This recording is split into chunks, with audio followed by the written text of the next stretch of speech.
नमः श्रीवर्धमानाय मेघदूतकलिलात्मन्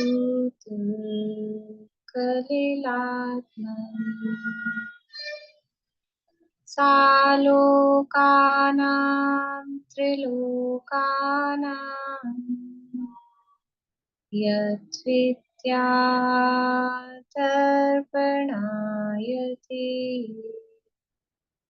यद्विद्यादर्पणायते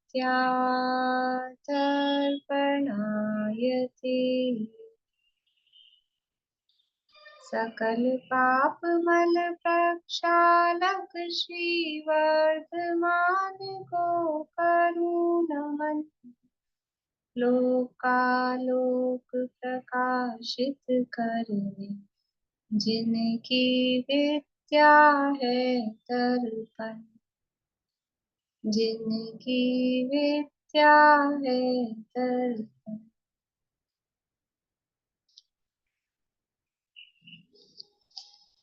रत्नकरण शाकाचार नामक ये ग्रंथ है, आचार्य समंदर स्वामी द्वारा रचित।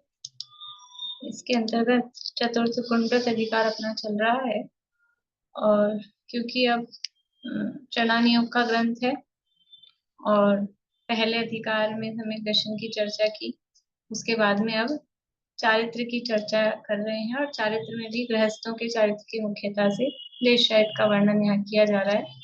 और वो गृहस्थों का चारित्र कितने प्रकार का है? गृहीणाम त्रेधा तिष्ठति, श्लोक पढ़ा था, अणुगुण शिक्षा व्रतात्मकम चरणम। 3 प्रकार का है, अणुव्रत, गुणव्रत और शिक्षा व्रत। उनमें से अणुव्रतों की चर्चा तीसरे अधिकार में हुई, गुणव्रतों की चर्चा यहाँ पर चल रही है। कितने होते हैं गुणव्रत?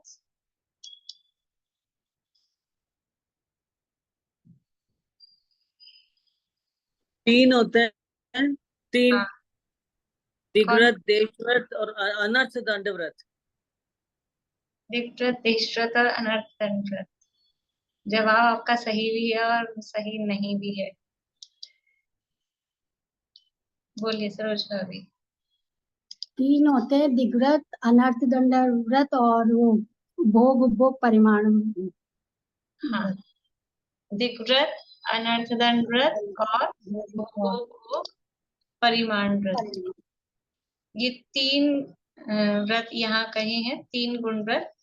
जो आपने कहा दिग्व्रत, देशव्रत, अनर्थ दंड व्रत, वो भी सही है। अन्यत्र दूसरे ग्रंथों में वहां वो कहा है, कल ही हमने ये बात की थी।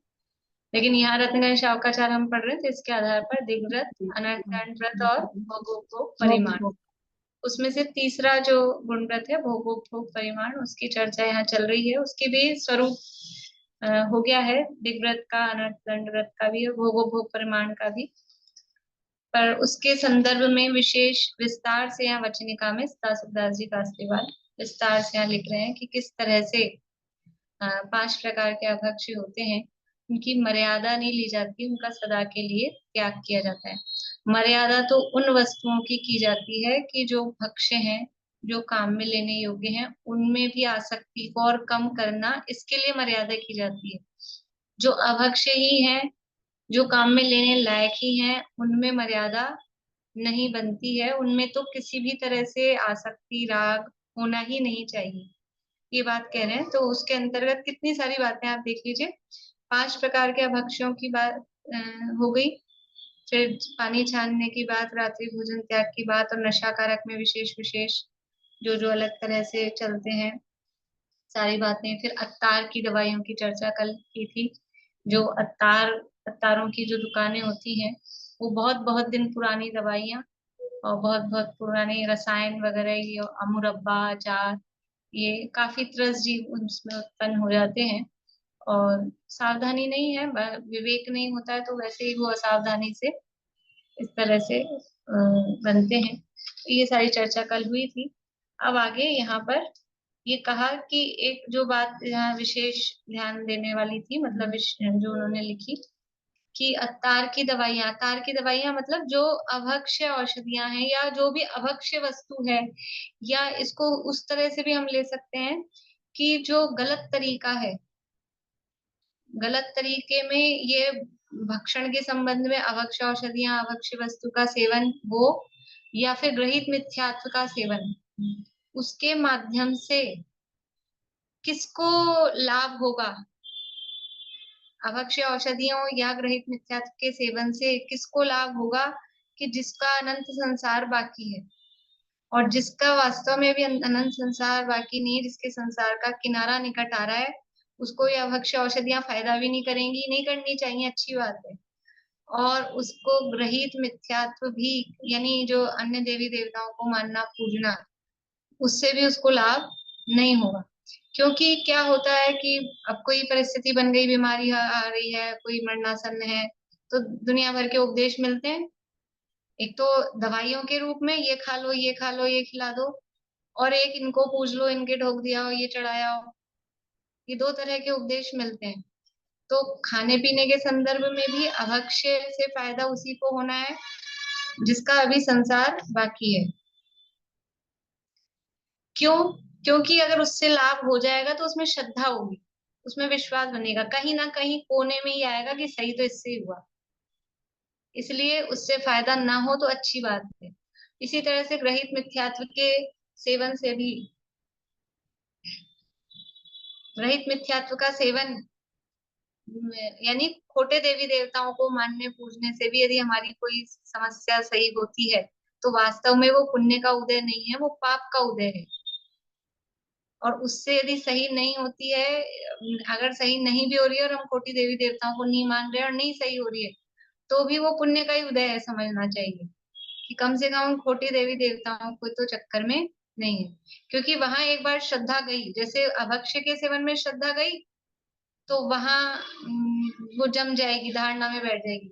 ऐसे ही खोटे देवी देवताओं में एक बार श्रद्धा जम गई, तो ये भी भला करते हैं, इनसे भला होता है, तो वहां तो श्रद्धा लुट गया है। अभी सम्यक तो बहुत दूर हो गया है। इसलिए जिनका अनंत संसार बाकी है, उनको ही गलत तरीकों से फायदा होता है। और हमें अपने आप को खुशकिस्मत, पुण्यवान समझना चाहिए। हमारे गलत तरीकों से हमें ये अभक्ष्य औषधियां नहीं लगे, असर नहीं करें, अच्छी बात है। लेने का तो सवाल ही, मतलब लेना नहीं चाहिए, लेकिन भावना ये बानी चाहिए कि इनसे अपने को फायदा ना हो, अच्छी बात है। ऐसा ये यहाँ पर कह रहे हैं, इसका अर्थ ये बताया जा रहा है। देखिए अब यहाँ होटल के भोजन के त्याग के संदर्भ में, बाजार के भोजन त्याग के संदर्भ में यहाँ पर बात कर रहे हैं।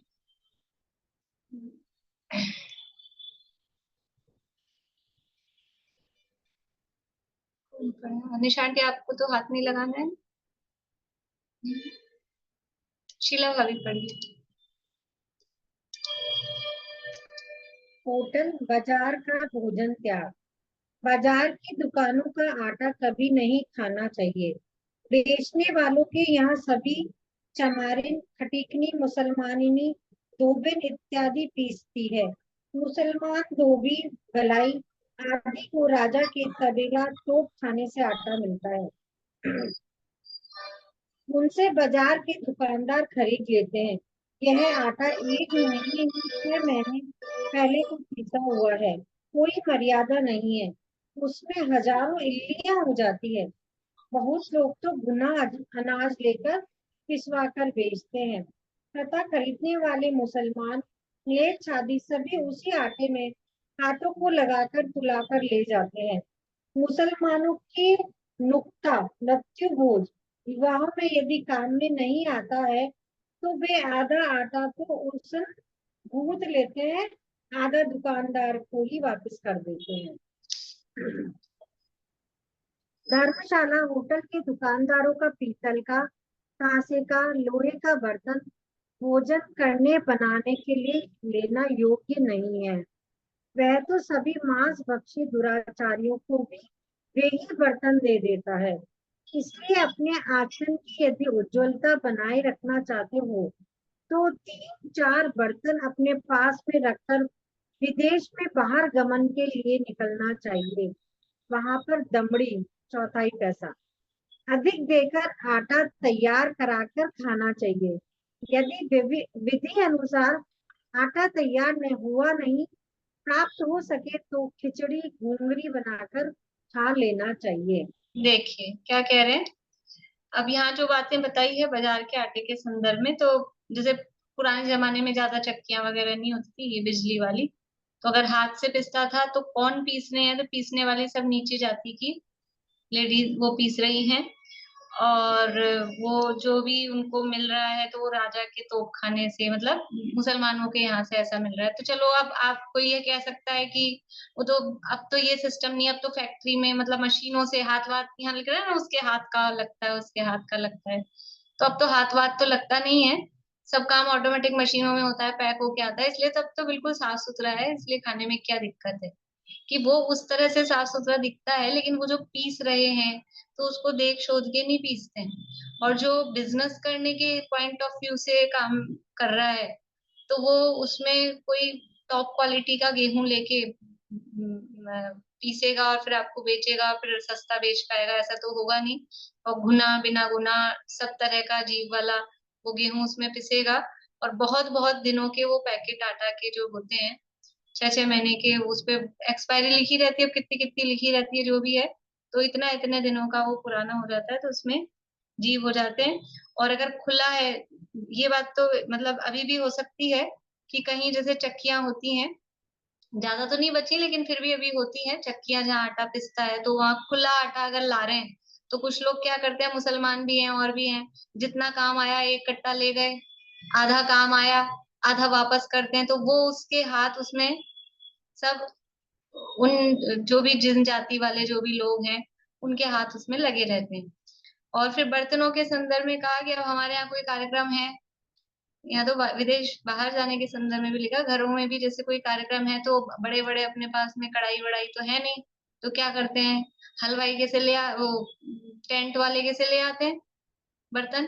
तो वो जो टेंट वाले के बर्तन है वो सबके जाते हैं, उसका ऐसा तो है नहीं कि जैनों को देगा, वो बर्तन सबके जाते हैं। किसी के भी अभी ये शादी ब्याहों में जो नान वगैरह बनती है तो उसका जो तंदूर जो नान जिसमें सिकती है वो मंजती है क्या चीजें। और वैसे भी यदि कोई इस जो नॉन वेजिटेरियन है, यदि उसमें कुछ बन रहा है जो बर्तनों में, अगर वो मज भी रहा है तो भी वो हमारे काम में लेने योग्य कहाँ है। हमारे तो इतना है कि अगर आलू प्याज वाला भी बर्तन है और हमारे आलू प्याज का त्याग है तो मंज मंज कर भी हमें उसको काम में लेने में मतलब नहीं ले सकते। तो फिर वहां जहाँ नॉन वेज और इस तरह की चीजें हैं, अब अच्छे सब चलता है, वो बर्तन उनके भी जाते हैं, वो भी काम में ले रहे हैं, फिर वही बर्तन अपने कार्यक्रमों में काम में लिए जा रहे हैं, तो वो कहाँ मतलब उचित है। और उसमें तो 100% वही है कि वो जो नान जिस तंदूर में बन रही है बाजारों में शादी ब्याहों में होटलों में, उसी में वो नॉन वेज भी उसी में उसी टाइप वो होते हैं, वो मंजते मंजते हैं नहीं। तो बहुत ही अभक्ष्य है बिल्कुल, खाने जैसा नहीं है। क्या तो स्वाद आता है, कितनी सी देर का स्वाद आता है, पेट खराब होता है, स्वास्थ्य के लिए कोई फायदेमंद है नहीं। तो ऐसे जीभ के स्वाद के लिए जरा से उसके लिए क्यों इस तरह की चीजें काम में ली जाए, खाई जाए, वो यहाँ कह रहे हैं। तो अपने मतलब पहले तो अपने जो मंदिर होते थे, मंदिरों में धर्मशालाएं होती थी, वहां पे बर्तन वगैरह जैनों के ही काम में लेने लायक और उन्हीं को दिए जाते थे और वही काम में लेते थे, वहीं से लेते थे। शादी विवाह के भी जो स्थल अपने जैनों की जो भी थी, अब क्या है कि स्टैंडर्ड का काम और ये तो घटिया लगती है, तो होटलों में ही करना है, होटलों में ही कराना है, और सब काम होटलों में ही होना है। लेकिन वो स्टैंडर्ड में हमारे कुल की हमारे धर्म की सारी मर्यादा वो पानी में बह गई, वो हमको समझ में ही नहीं आता। स्टैंडर्ड के चक्कर में, नाक के चक्कर में पता नहीं वो नाक कहाँ रहेगी प्रभाव में जाके, समझ में ही नहीं आती है बात। अब कुछ लोग समाज के करते भी हैं, इस तरह की समितियां वगैरह अपने बनी है, कोई कुछ लोग करते भी हैं, तो कौन फॉलो करता है, कोई नहीं फॉलो करता है, सबको अपना स्टैंडर्ड दिखाना वही काम रह गया है। लेकिन ये वास्तव में पढ़ना चाहिए, विचारना चाहिए, सोचना चाहिए। और फिर बाहर जाने के संदर्भ में कह रहे हैं कि 2 4 बर्तन खुद ले जाएं, खुद बनाएं, खुद आटा देख के तैयार कराएं, और नहीं मिल रहा है अपने हिसाब का आटा तो बोले खिचड़ी घुघरी बना के खा लो। खिचड़ी तो समझ में आती है, साबुत चावल साबुत दाल दोनों को मिला के चढ़ा दो। और घुघरी, घुघरी समझते हैं आप लोग, गेहूं को उबाल के, समझते हैं सभी लोग, गेहूं को उबाल लेते हैं पानी में, वो घुघरी कहलाती है, उसमें बूरा उरा मिला के खा लेते हैं जैसे भी करके। तो मतलब को उबाल के खा लो गेहूं को, दाल चावल साबुत को, अगर पिसा हुआ सही मर्यादित नहीं मिल रहा है, ये कह रहे हैं। पेट भरना है ना, पेट तो भरा जा सकता है, पेट तो भरा जा सकता है, जीवांद्रिय का विषय पोषण करना है तो फिर उसके लिए या तो फिर नरक निरोध के रास्ते खुले हैं, वो कर सकते हैं, ये यहाँ पर कह रहे हैं। चलिए आगे, बबीता जी आप पढ़ेंगे। मेरे पास बुक नहीं। अच्छा चलिए,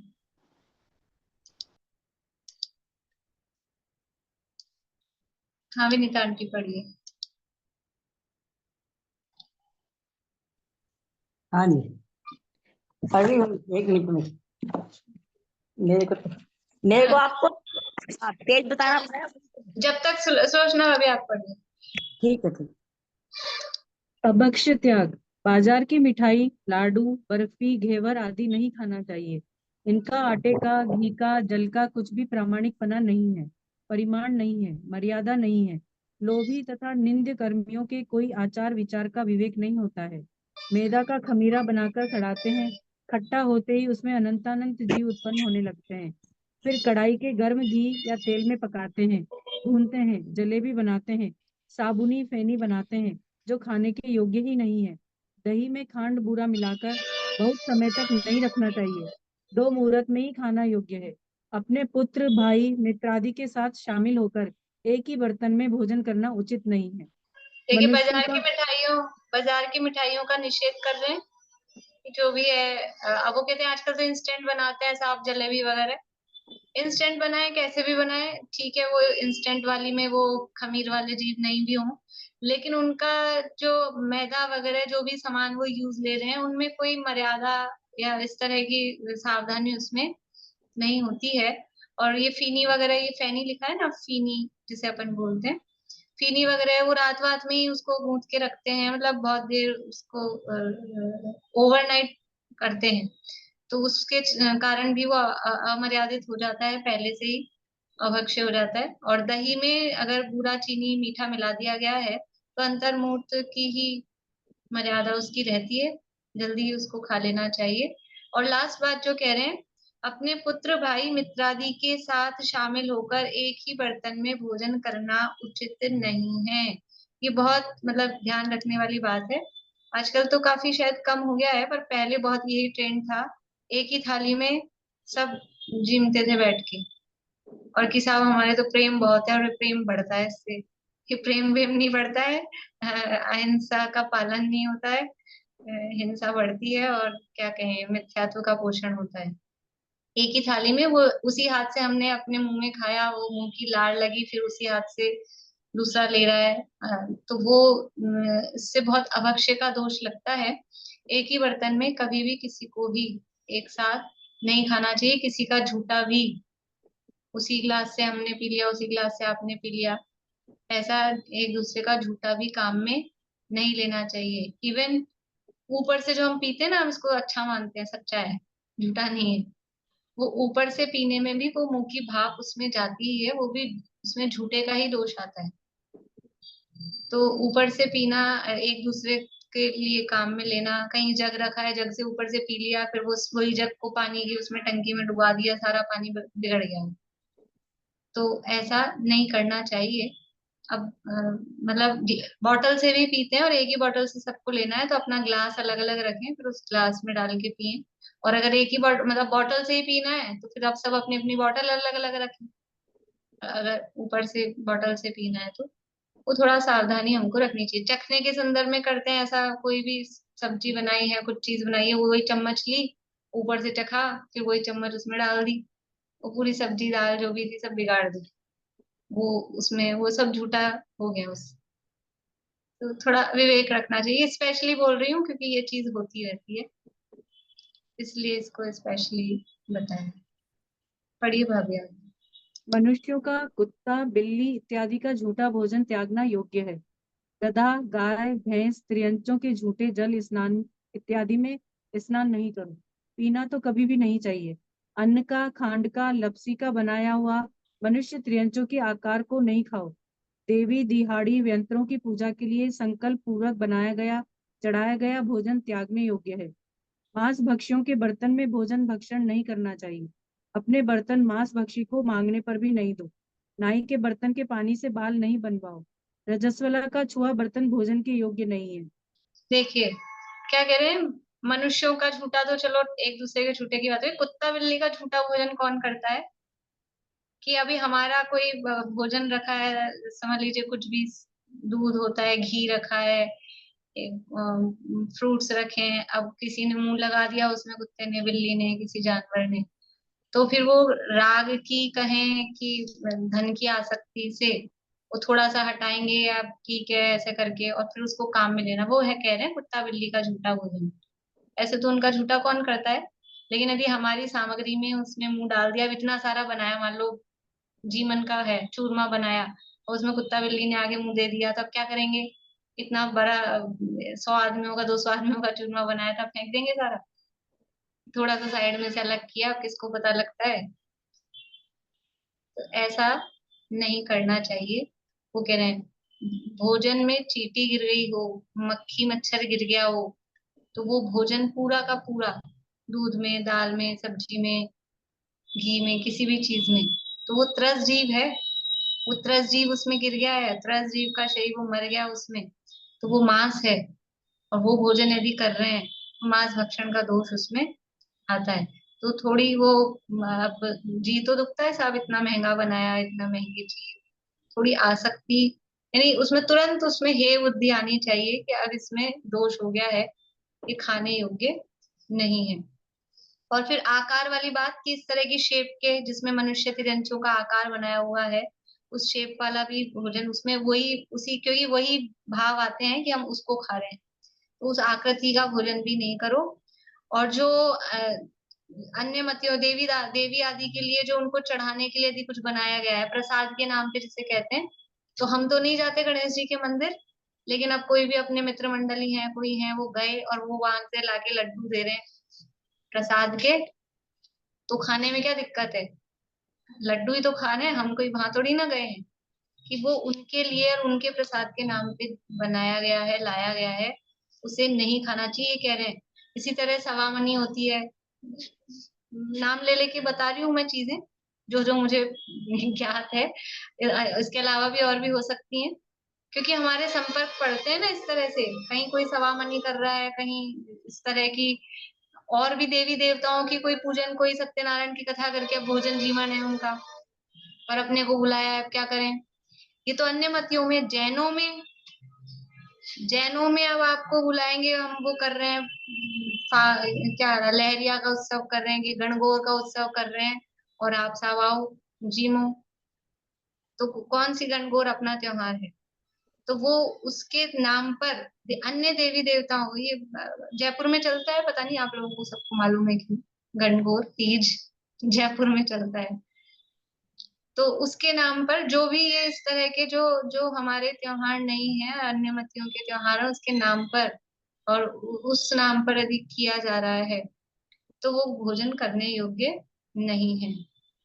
ये बर्तन वाली बात अपनी आई गई है। रजस्वला का छुआ बर्तन भोजन के योग्य नहीं है। अभी तो अब इसके संदर्भ में तो क्या पूरा एक पीरियड ही चाहिए, और बहुत ज्यादा भ्रष्टता इस संदर्भ में हो चुकी है, मान मर्यादाएं सब चली गई हैं, तो कम से कम यानी जो भी रजस्वला स्त्री है, पीरियड्स में है, तो उनकी जो मर्यादाएं हैं, उनके बिस्तर अलग होने चाहिए, आम रसो मतलब उनका छुआ या उनका बनाया हुआ भोजन नहीं करना चाहिए, और भी जो भी है। अब आजकल तो सब जगह किसी के घर में जाके बैठ जाओ तो कहीं शुद्धता का पता ही नहीं है, सब बिस्तरों में, सोफों पर सब जने सब बैठते हैं, आप पता ही नहीं लगा सकते कि कहाँ क्या है हिसाब। तो थोड़ा हमको जैन ये भी, मतलब ये हमारे हमारे कुल की मर्यादा है, वो अशुद्ध दशा में है, उस समय अशुद्धि है, वास्तव में अशुद्धि है उसमें। जो उस समय रक्तस्राव होता है उसमें असंख्यात त्रस जीव उसमें होते हैं, और बहुत समझ लो, अभी स्त्री पर्याय है, दोषयुक्त है, इसीलिए स्त्री पर्याय दोषयुक्त होती है, स्त्रियों के इस पर्याय के निमित्त से जीवों की हिंसा विशेष रूप से होती है, और वो परिस्थिति विशेष रूप से होती है। तो उस समय बिल्कुल खुद को सावधानी रखनी चाहिए। कोई दूसरा तो कहेगा आप तो बैठो बैठो हमारे से सब चलता है, ऐसा कहते हैं। तो हमको अपनी वो खुद को भी रखनी चाहिए, और अगर दूसरा हमारे घर में इस तरह से आ रहा है तो अपने को भी कह देना चाहिए हमारे नहीं चलता है।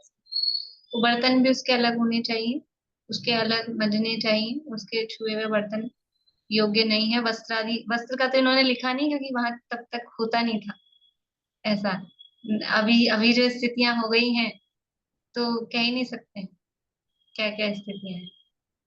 तो इसलिए शुरू से ही, यानी प्रारंभ से ही बता देना बेटियों को बहुओं को, प्रारंभ से ही।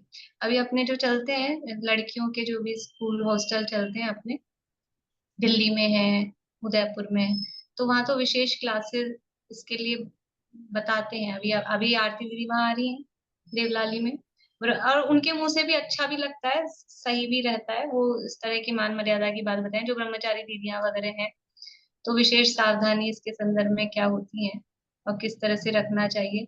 तो वहां की जो लड़कियां होती है ना, अपने से ज्यादा आप देखो इतनी सावधानी से रहती हैं, या अपन लोग घर में इतना नहीं करते क्योंकि वहां उनको सिखा देते हैं उस तरह से।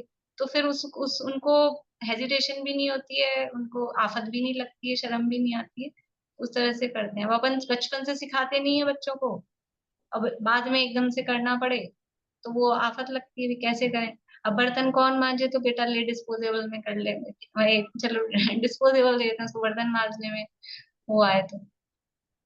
लेकिन फिर भी डिस्पोजेबल देते हैं, अलग तो हुआ, कुछ तो अलग हुआ। वास्तव में तो डिस्पोजेबल भी यूज लेने लायक नहीं है ज्यादा, वो भी सब उससे एनवायरनमेंट भी बिगड़ता है और नुकसान भी करते हैं और अशुद्धता से ही बने हुए हैं। लेकिन फिर भी अपने बर्तनों से अलग रखने के लिए वो एक उपाय है। ठीक है अगर बच्चे नहीं करते हैं तो। पर इसमें यही है कि प्रारंभ से इसका भी अवेयरनेस होनी चाहिए, और इसमें कोई शर्म वाली बात या इस तरह से वो नहीं होना चाहिए। जो मान मर्यादाएं हैं उनको फॉलो करना ही चाहिए। आगे अनुपसेव्य त्याग, कहाँ गए? रश्मि जी पढ़ना चाह रहे थे, ये दिख नहीं गए मुझे। पढ़िए विनीता। दीदी मुझे एक तो ये बात पूछनी है, ये साबुनी फैनी क्या चीज होती है? फेनी बना है, फीनी, फीनी घेवर फीनी, ये फीनी वो इधर जयपुर में चलती है। लेकिन नहीं, हमारे यहाँ भी चलती है, लेकिन साबुनी क्यों लिखा है? साबुनी का क्या अब उसको मतलब है? बोलते होंगे, उसका नाम होगा उस समय, साबुनी भी बोलते होंगे उसको। और दूसरी बात ये, क्या तीर्थों में कुछ कह सकते हैं? हम अभी कुंडलपुर गए थे, वही लोटे रख रखे थे म्यूजिक के ऊपर, सब भरे हैं पानी पीने। तो क्या करें, तीर्थों में भी आ अभी गए। तीर्थ क्षेत्र होने से क्या होता है, विवेक किसको है? वो तो जो हाँ, ये शास्त्र बात खोल के पढ़े, असली तीर्थ तो शास्त्र है ना। ठीक है, शास्त्र ठीक है। खोल के पढ़े तो समझ में आए। नहीं आज मैं विचार भी कर रही थी निसर्गज और अधिगम सम्यक दर्शन के संदर्भ में कि जो भी सम्यक दर्शन होगा तो अधिगमज भी कंपलसरी है उसमें, मतलब उपदेश कंपलसरी है। बिना उपदेश के आज तक कोई चीज सिद्ध नहीं बना। तो उपदेश का मतलब क्या है कि जो भी सिद्ध बने हैं वो स्वाध्याय के बिना नहीं बने। उपदेश मतलब कानों से सुनने वाले उपदेश तो है ही देशना लब्धि में, लेकिन ये उस उपदेश को सुनकर विचार चिंतन मनन, तो ये स्वाध्याय भी तो उपदेश ही है। स्वाध्याय की कितनी महिमा है, इस स्वाध्याय के बिना पार नहीं पा सकता है कोई संसार से। स्वाध्याय करे नहीं है खाली बस वो तो देखा देखी दुनिया में इसको धर्म कहते हैं ना, ये यात्रा कर लो और ये पूजा कर लो, ये दान दे लो, इतने स्थूलता में धर्म चल रहा है। शास्त्र खोल के पढ़े तो कठिन का है, मतलब कितने सरल शब्दों में एक एक बात लिखी है। इसको कोई पढ़ाने की जरूरत नहीं, ऑलरेडी प्रवचन है। रत्नगण शावकाचार्य, कुछ लोग तो बोलते हैं रत्नगण शावकाचार्य क्या चलाया आपने, तो खुद ही प्रवचन है। ये प्रवचन को भी पढ़ के अभी मैं ये, मतलब ये भी मेरे को ऐसा लग रहा है कि ये हम अगर मैं छोड़ दूंगी तो आप लोग उतनी गहराई से पढ़ेंगे कि नहीं पढ़ेंगे। वो हुक्का जर्दा भी मैंने इसलिए पढ़ लिया है यहाँ पर कि 2 पेज को क्यों छोड़े अपन, आद्योपांत कर रहे हैं क्योंकि पता नहीं 50% लोग पढ़ेंगे ही नहीं फिर उनको। मैंने नहीं पढ़ा तो चला देंगे ऐसे, इसलिए तो कोई कठिन बातें थोड़ी ना, नाम ले लेके लिखा है बाजार की मिठाई लाडू बर्फी घेवर फेन, एक एक तो नाम लिख दिए। और फिर भी क्या करें कि हमारी राग नहीं छूटता, आसक्ति नहीं छूटती है, खाने पीने की लालसाएं नहीं छूटती है। चलिए कौन पढ़ रहे थे? हाँ विनीता आंटी आप ही पढ़ रहे थे, पढ़िए। अनुपसेव्य त्याग। अनुपसेव्य त्याग। अनुपसेव्य जानकर विकार रूप वस्त्र आभरण आदि नहीं पहनना चाहिए।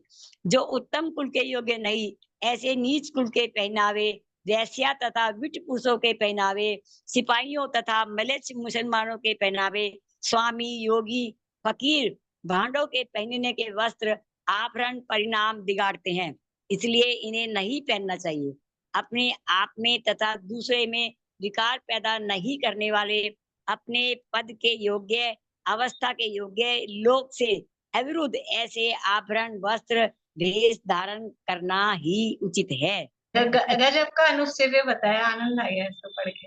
अनुपसेव्य में अक्सर हम क्या क्या समझ रहे थे? ये भी बताओ, मैं मेरे यहाँ आधे कपड़े पहनती है सब गली में, आधे कपड़े आधे कहते हम तो अनुपसेव्य, देखो जो भले पुरुषों के सेवन करने योग्य नहीं है, तो इसीलिए मैं हर चीज में कह रही हूँ। अकेले खाने पीने की बात तो, क्योंकि भोगोपभोग परिमाण है, तो भोगोपभोग में अकेला खाने पीने की बात ही नहीं है। उपभोग की सामग्री है, तो ये वस्त्र आभरण आदि ये भी तो भोगोपभोग में ही है। खाने पीने की चीजें ज्यादा होती है, इसलिए उसकी प्रमुखता से बात होती है। अनुपसेवित त्याग, इसमें एक भी शब्द वो नहीं लिखा है मलमूत्र का फादी का सेवन नहीं करना चाहिए।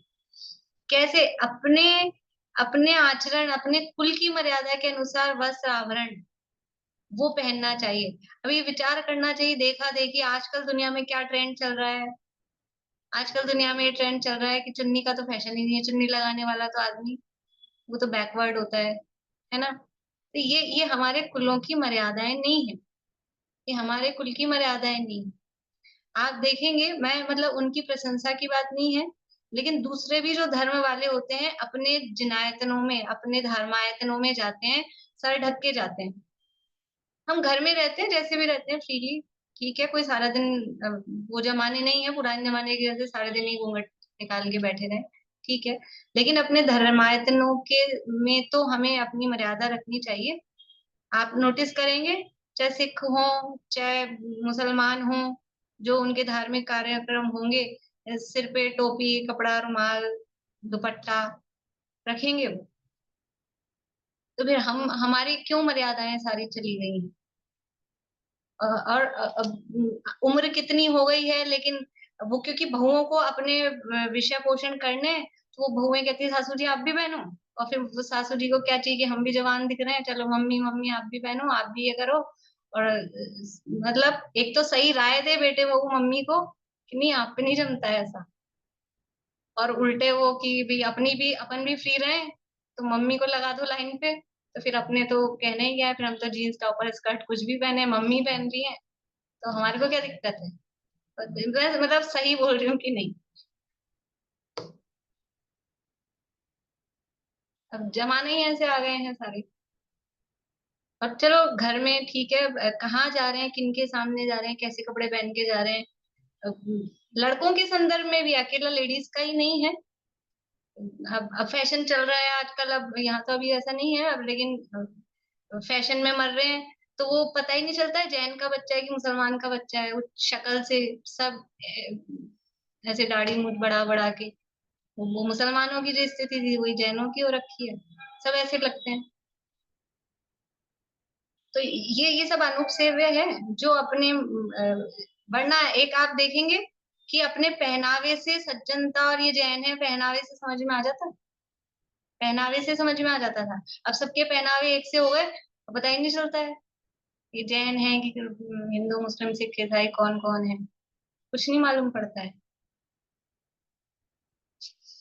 तो इस तरह के पहनावे, और फिर जो स्वयं में भी विकृति, अंदर से खुद को राग उत्पन्न हो और दूसरे को हमारे पहनावा देख के विकार उत्पन्न हो, हमारे इस तरह के वस्त्र हो, आभूषण हो, इस तरह का श्रृंगार हो, तो ऐसा अपने आप में और दूसरों में विकार पैदा नहीं करने वाले, अपने पद के योग्य, अवस्था के योग्य, लोक से अविरुद्ध ऐसे आभरण वस्त्र धारण नहीं करना चाहिए। जिस तरह का जैसा अपना परिवेश है, अपना परिकर है, उस तरह की मर्यादा सहित ही वस्त्र आभूषण आदि। दुनिया में क्या चलता है, सब पहनते हैं, कौन करता है, अपने पे जम रहा है कि नहीं। अब दुनिया में फैशन चल रहे हैं लंबे लंबे जमीन की झाड़ू लगाते हुए इस तरह के कपड़े हों, पर अपने पे जम रहे हैं कि नहीं, अपने पे जम रहे हैं कि नहीं। किसी की शरीर बहुत मोटा है और किसी का शरीर बहुत दुबला है, तो दुबले पे जो वस्त्र जम रहे हैं वो मोटे पे नहीं जमेंगे, मोटे पे जो जम रहे हैं वो दुबले पे नहीं जमेंगे। नहीं साहब, वो भी तो पहनती हैं। अरे वो पहनती है, उनका शरीर, उनकी आकृति अलग टाइप की है, तुम्हारी आकृति अलग टाइप की है। बच्चों में भी मैं कह रही हूँ, मान लो कोई बच्चा है तो स्लीवलेस उस पे जम रहा है, पतला दुबला है। अब वही अगर मोटा है, बच्चा भी है और मोटा भी है और स्लीवलेस, नहीं जमेगा। स्लीवलेस चल रहे हैं, मतलब क्या क्या बोल रहे हैं। मैं को ये पूरा करना है आज ज्यादा बोलने का नहीं चाहती हूँ। और अपने तो सब यहाँ बैठे हैं, जो जिनको कहना है वो कोई सुनने वाले हैं नहीं यहाँ पर इसलिए क्या ही फायदा है बोलने से। चलिए आगे बढ़ते हैं। हाँ पढ़िए रश्मि जी, आगे। बहुत कहने से क्या है, पढ़िए। 147 पेज पे लास्ट पैरा है।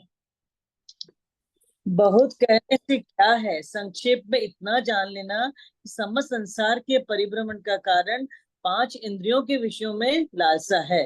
5 इंद्रियों में भी जिह्वा इंद्रिया तथा उपस्थ इंद्रिया, इन 2 इंद्रियों की लालसा इस लोक तथा परलोक दोनों को ही बिगाड़ने वाली है। इन 2 इंद्रियों के विषयों की लोलुपता जिन्हें अधिक है, वे मनुष्य जन्म में भी पशु के समान है। पशु योनियों में भी इन्हीं 2 इंद्रियों के विषयों की चाह से परस्पर में लड़कर मर जाते हैं, मार डालते हैं, मारकर खा जाते हैं। मनुष्य जन्म में भी कलह करना, मरना, मारना, निर्लज्ज होना, झूठन खाना, दीनता कहना, पुण्य दान लेना, भक्षण करना इत्यादि सभी नीच कर्मों में प्रवृत्ति रखना इंद्रियों के विषयों की लालसा से ही होता है। विचार कर देखो, भोग भूमि के तथा देवलोक के नाना प्रकार के भोगों से भी जब तृप्ति नहीं हुई, तब ये थोड़ी सा जिह्वा का स्पर्श मात्र का स्वाद तो बहुत थोड़े समय का है, भोजन को निगलने के बाद नहीं है तथा उसके पहले भी नहीं है, उससे तृप्ति कैसे होगी। इस प्रकार तृष्णा को बढ़ाने वाले आहार से लुब्धता छोड़कर सभी इंद्रियों को जीतकर रस नीरस भोजन की कर्म ने जैसी विधि मिलाई है, उसी में संतोष करके अभक्ष्यों का त्याग करके देह के धारण मात्र के लिए जो भोजन करता है, वह सभी पापों से रहित होकर देवलोक का पात्र होता है। देखिए ये थोड़ा सा उपदेश दिया है कि वास्तव में जितने भी ज्यादा जो पाप हो रहे हैं वो 2 इंद्रियों के विषय विशेष रूप से कहे हैं, उपस्थ इंद्रिय और जिह्वा इंद्रिय। जिह्वा इंद्रिय तो समझ में आती है, रसना इंद्रिय। उपस्थ इंद्रिय यानी स्पर्शन इंद्रिय। स्पर्शन इंद्रिय, रसना इंद्रिय 2 की विशेष रहती है लोलुपता, और इनके वश होकर जीव ये घोर पाप करते हैं। तो कह रहे हैं कि कितने देर का है ये जो स्वाद है और ये जो स्पर्शन इंद्रिय का विषय भी है, वो कितनी देर का है। तो इसकी लोलुपता छोड़कर और अभक्ष्य का त्याग करके जो देह धारण मात्र के लिए जो भोजन करता है, बस हमारा शरीर चलता रहे, ऐसे आत्महत्या जैसी स्थिति ना हो, केवल पेट भरना है। वो कहा था भोजन करने, मुनिराज जो भोजन करते हैं अक्षमृषण गर्त पूरण, खड्डा भरना है, उसके लिए जो भोजन करता है केवल भक्ष्य पदार्थों से, तो वही वास्तव में देवलोक का पात्र होता है और वो सदगति को प्राप्त होता है। बढ़िया। परिणामों की सामर्थ्य के अनुसार व्रत लें। यहाँ ऐसा जानना कि जो मनुष्य भोग परिमाण व्रत ले, उसे अपने परिणामों की दृढ़ता देख लेना चाहिए कि मेरा राग घटा है, कितना राग घटा है। यह भी सामर्थ्य देख ले कि जितना मैं त्याग कर रहा हूँ, उसके अनुसार मेरा शरीर तथा मेरे परिणामों में उसका निर्वाह करने की सामर्थ्य है या नहीं। इस प्रकार विचार करके व्रत धारण करना चाहिए।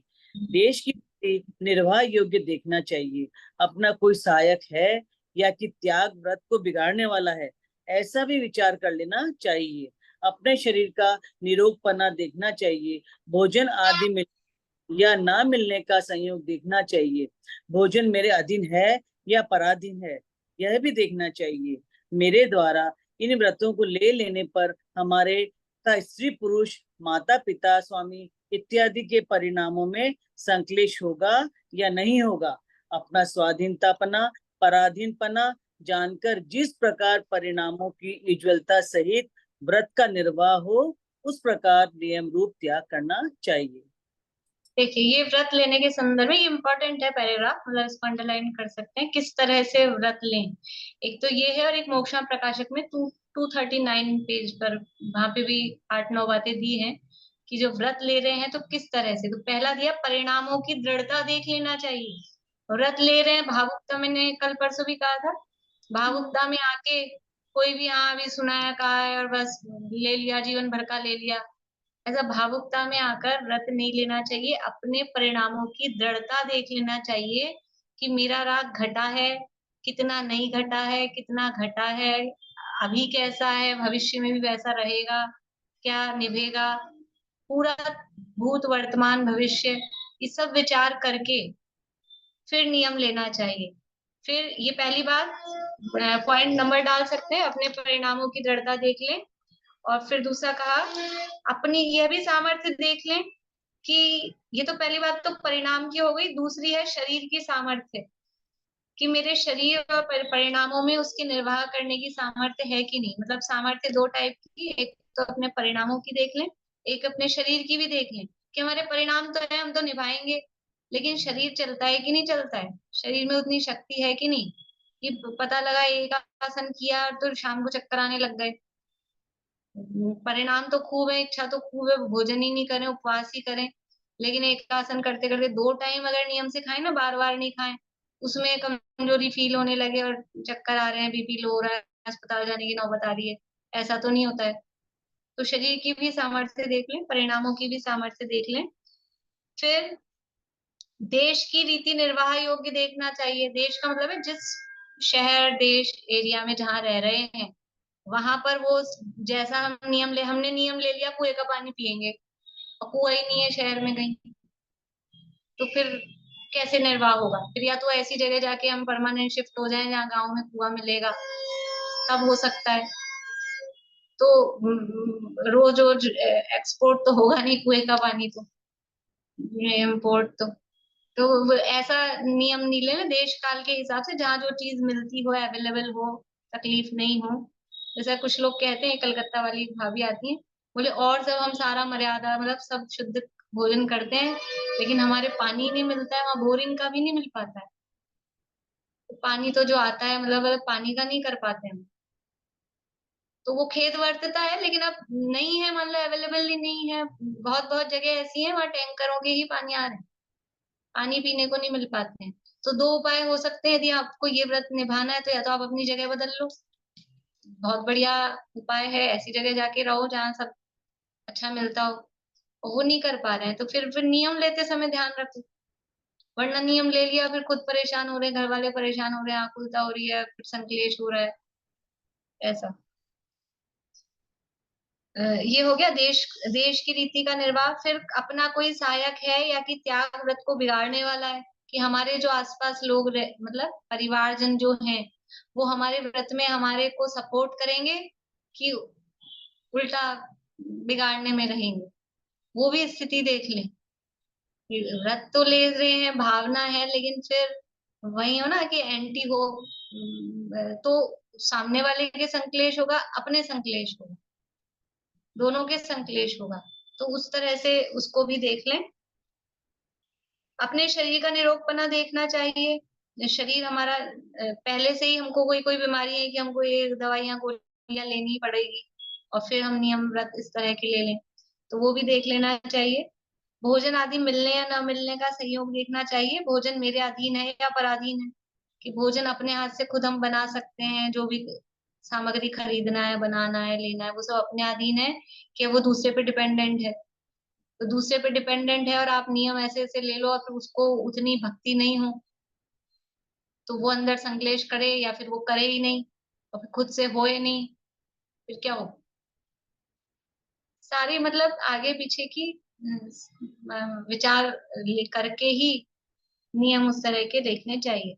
मेरे द्वारा इन व्रतों को ले लेने पर हमारे तथा स्त्री पुरुष माता पिता स्वामी इत्यादि के परिणामों में संकलेश होगा कि नहीं। ये हो गया वही परिवारजनों में जो भी हैं, घर में पति पत्नी माता पिता, उनमें अपना स्वाधीनपना पराधीनपना जानकर जिस प्रकार परिणामों की उज्ज्वलता सहित व्रत का निर्वाह हो, उस प्रकार नियम रूप त्याग करना चाहिए। कि आकुलता नहीं होनी चाहिए, संक्लेश नहीं होना चाहिए। व्रत लिए जा रहे हैं विशुद्धि बढ़ाने के लिए, संक्लेश बढ़ाने के लिए नहीं। तो इसलिए हम तो व्रत ही नहीं लेते, ऐसा भी नहीं। व्रत नहीं लेंगे तो वो वैसे ही विशुद्धि तो है ही नहीं, और वो राग बढ़ता है। व्रत लेने की भावना होनी चाहिए, व्रत लेना भी चाहिए, लेकिन ये इसलिए सावधानी बता रहे हैं कि भावुकता में चाहे जैसा भी कुछ भी ले लिया नियम, और फिर वो निभता नहीं है, और फिर आकुलता होती है, संक्लेश होता है, परिवार में कलह होती है, ऐसा काम। और उससे क्या है, परिणामों में संक्लेश होता है, परिवार में कलह होती है, तो उससे अकेले आपको नुकसान नहीं है कि भी चलो हमारा नुकसान है, उसका इफेक्ट पूरे धर्म पे और धार्मिकों पे और व्रतियों पर भी पड़ता है। कि उसको देखकर दुनिया क्या कहती है, ये ऐसे होते हैं, ये व्रत लेने वाले तो ऐसे गुस्सा करते हैं, ऐसे चिड़चिड़ाते हैं, और ऐसे इनके घरों में झगड़े होते हैं। तो उसका इफेक्ट धर्म पे आता है, धर्म के नाम पर, कि धर्म ऐसा है, या फिर व्रती लोग ऐसे होते हैं। तो सारे व्रती और सारा धर्म उससे बदनाम होता है, क्योंकि न धर्मो धार्मिकेर बिना, धार्मिक के बिना धर्म नहीं है। तो आप धार्मिक का चोला पहन के और फिर कषाय करो, संक्लेश करो, लड़ाई झगड़ा करो, वो उचित नहीं है। इसलिए इतनी सावधानी बता रहे हैं, सावधानी इसलिए बता रहे हैं कि धर्म नहीं बदनाम हो जाए। आप व्रत लेके उसको भंग करो, संक्लेश करो, तो धर्म बदनाम होता है। इस प्रकार से जिस तरह से भी परिणामों की दृढ़ता सहित व्रत हो लिया जाए, नियम निभे, उसका नियम लेना चाहिए। अभी रह गए हैं 2-3 पैराग्राफ, और आगे भी रह गया है। मैंने सोचा था ये तो अपन पूरा कर लेंगे, श्लोक तो नहीं होते, कोई बात नहीं, बाद में इसको पूरा करेंगे। नहीं तो एक सरल तो है ही, आप लोग एक बार पढ़ लें। अभी 13 तारीख तक क्लासेस नहीं होंगी, 13 तक तो नहीं होंगी, उसके बाद जैसे भी होगा मैं मैसेज डाल दूंगी। कल से लेके 13 तारीख तक, कल से शिविर है, 7 तारीख को मैं बाहर जा रही हूँ, तो 13 को या 14 को सुबह तक आऊंगी। तो वो बाहर जा रही हूँ तो हो नहीं पाएगी, और 1-2 दिन शिविर के हैं, तो शिविर में भी एक दिन बोलना है, तो फिर दिन में नहीं हो पाएगी। 5 तारीख को बोल नहीं पाए तो होएगी क्लास में, इसलिए ये जो भी है, अब आपको 5-7 दिन की छुट्टियां मिलेगी, तो ये 2 पेज तो पढ़ ही लें कम से कम, और अपना स्वाध्याय आप लोग बराबर करके करते रहें। मैम आपका 5 तारीख को कितने बजे है? 5 तारीख को 3 बजे से टाइम है। मेरा नंबर कितने बजे आएगा? 3:15, 3:20 के आसपास लगभग। मैम मैम आपका भी है ना, वो कितनी बजे से आपका? ये तो इन्होंने पूछा था 3 मेरी बजे। आवाज आ रही है क्या मैम? आपको नहीं आ अच्छा रही है वही आवाज? मेरे को 3 आवाज बजे नहीं से आ रही थी, 5 अभी तारीख आई है को, मेरे को। 5 तारीख को 3 बजे से है, पीटीएसटी चैनल पे आएगा। हाँ, और स्वस्तिका पीटीएसटी पे मैम? आएगा। स्वस्तिका 4 तारीख को है, वही 3 बजे से कार्यक्रम है। स्वस्तिका भी 3 तो बजे? रोज गोष्ठी 3 बजे से ही होगी, प्रवचन सार जी ग्रंथ है, उस पर 3 बजे से रोज गोष्ठी होगी, कल से ही, हाँ कल हाँ, से ही है। पीटीएसटी पे रहेगी, मैं डाल दूंगी लिंक, तो आप लोग वो गोष्ठी सुन सकते हैं। ठीक है प्रवचन ठीक सार जी है। का पूरा स्वाध्याय उसके माध्यम से हो जाएगा। Okay, thank you ma'am. जय श्री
जय श्री राम सभी को।